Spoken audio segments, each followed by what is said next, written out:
Inspiration is not completion. And we've confused these two things for decades. We've built an entire industry around inspiration. Motivational speakers, vision boards, goal-setting workshops. Dream bigger, believe harder. You can do anything. But to be honest with you, inspiration is not the problem. Most people are not lacking inspiration. They're actually drowning in it.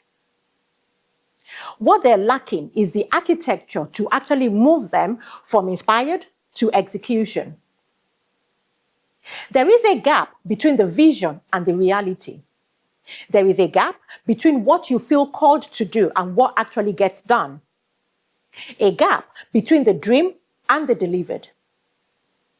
I've worked with hundreds of people who actually had brilliant visions. Visions that could have changed their lives, that could have changed their families, that could have changed their communities. But those visions stayed visions. So they didn't stay visions because they were not inspired enough. They didn't stay that way because they didn't believe hard enough.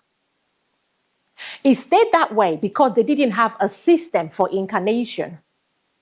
They had the fire. They just didn't have the architecture. So, inspiration without architecture is just beautiful suffering. You feel called to do something. You believe in it. And you want it so desperately. But nothing happens.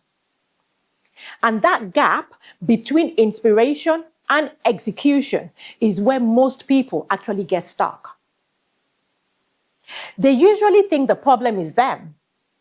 They feel like, I'm not disciplined enough. They feel they're not motivated enough. They might even think they're not worthy enough. But the problem was not them. The problem was the system. So when you have the right architecture, inspiration becomes inevitable action. Then vision becomes reality. Called becomes delivered. So the question isn't, are you inspired? The question is, do you have the system to actually manifest what you are inspired by? Because ideas that stay ideas are just thoughts. But ideas that become manifested, those change the world.